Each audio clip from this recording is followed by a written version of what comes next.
There is just something about the World War II weapon set that just lends itself perfectly to video game gameplay. Iconic weapons such as the MG42, the Nebelwerfer, and the Stuka dive bomb. But what is war without fire, fire, fire, fire?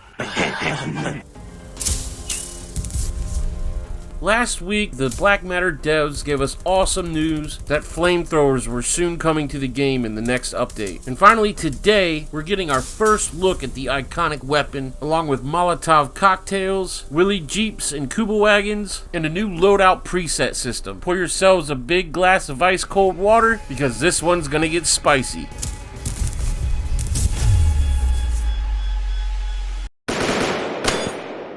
The flamethrower as a weapon in video games was always kinda half-assed or almost silly back when I was a kid in the ancient 1990s. But we've come a long way, and technology is finally allowing the weapon to really be depicted in a realistic manner. I'm sure a lot of you have played Rising Storm 2. The flamethrower in it is pretty realistic, and probably my favorite depiction of the weapon so far is the flamethrower from Day of Infamy.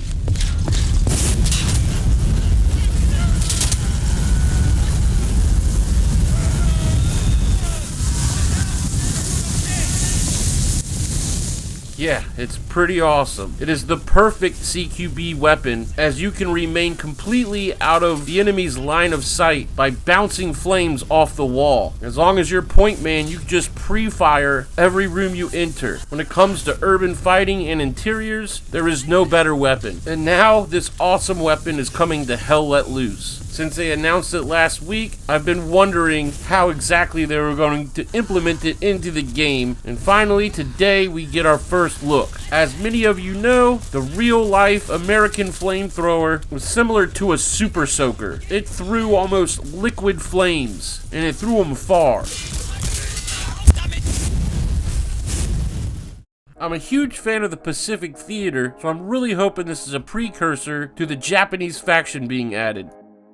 So here we have the German Flamethrowers 41, and it is a work in progress. Now, you're not going to be able to run and gun with this thing. Due to its power, the flamethrowers can only be used in a brace fire stance, and the user will be able to wield their stream of flames for approximately 20 seconds of sustained fire until it needs to be replenished with fuel. Now, not only if you are directly hit by the flamethrower, burning items around its path will also inflict damage to the unwary. The area of effect that is burned will be a big discouragement for any troops who dare to walk in the path of any area alight with flames, as it will cause damage. Now, if you like the sound of a flamethrower in your kit and want to get your burn on, then you will have to work for it. Initially, with the implementation of flamethrowers, only the US and German support role at level 10 will be able to equip this sizzling piece of equipment. There will be two models of the flamethrower. On the left here is the US M22 flamethrower, and on the right, the German Flamethrowers 41.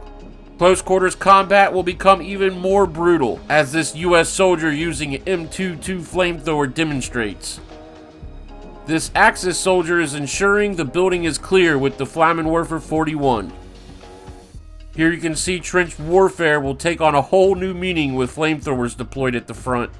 So we mentioned the Americans and Germans getting flamethrowers, but what about the Soviets? Well, a handy item about the size of a grenade and throwable, Molotovs were a cheap and popular item of use during most battles on the front lines. Soviets will have greater access to this weapon compared to the US and Axis fiery flamethrower counterpart, with Molotovs being available to the Soviet support role at level 6, and the assault role at level 9. Although shorter than a flamethrower in its duration, the Molotov, when used correctly, will have your foes running in fear. A single direct hit on enemy troops will easily add to the thrower's kill count, alongside setting the immediate area alight. Like flamethrowers, if unwary troops stand on burning ground, they will receive a nasty bite of fire damage for their troubles. You can bet these will be used as an area denial tool, a good way to keep enemies from coming a certain path or through a certain door, at least for the flame's duration.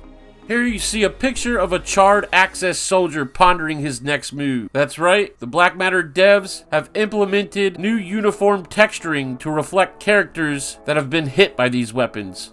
Here you can see ground environments, vehicles, and even bodies will burn for a time after being hit with flame weapons.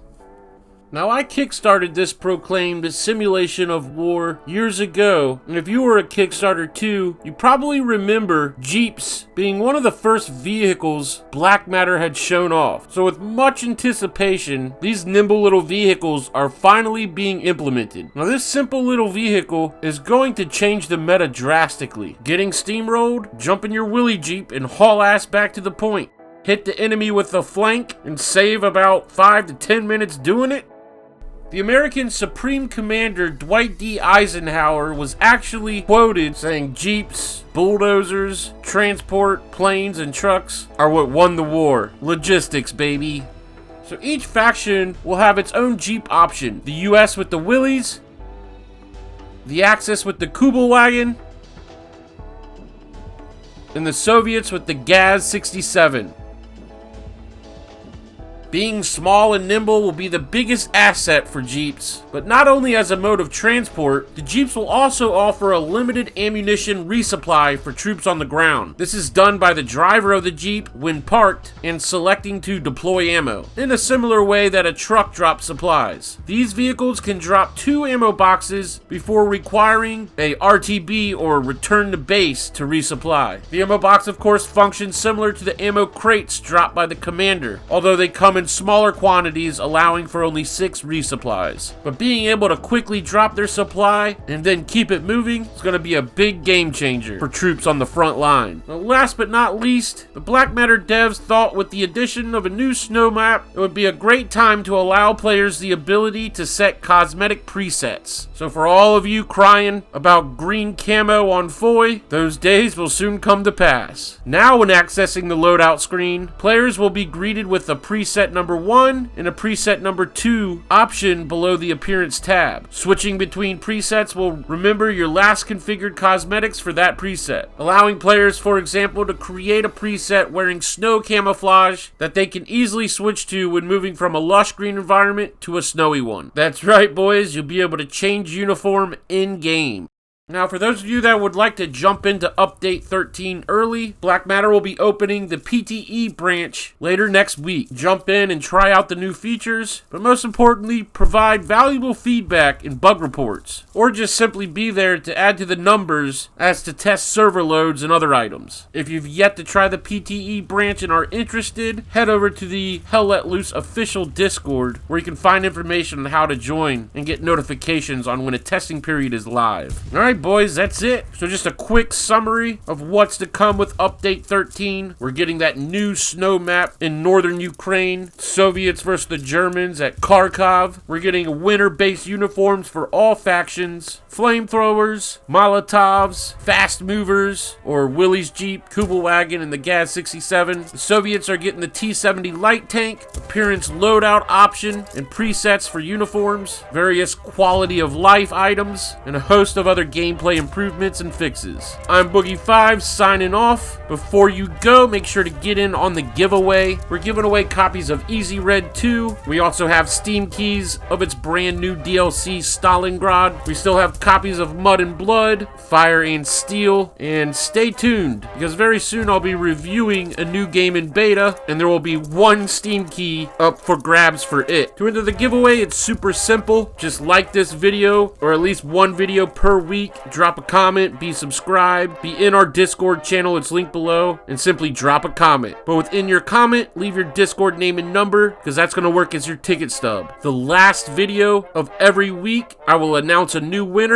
When you see and hear your name, DM me on Discord and make your selection. Speaking of a winner, Mr. Fred Richt, congratulations. Come on down, DM me on Discord. You are this week's winner. Alright, boys, good luck to all of you in the giveaways. Don't forget, when you come through to the Discord, if you record gameplay, submit your funny, kill streaks, any cool kind of clips you have in the submit your clips section. For a little incentive, the first place clip of Top 10 Mil-Simp Moments Episode 5, when it comes out eventually, will win their choice of a Steam key. Again, good luck to everybody. I'll see you boys in the next one. Y'all be good to each other.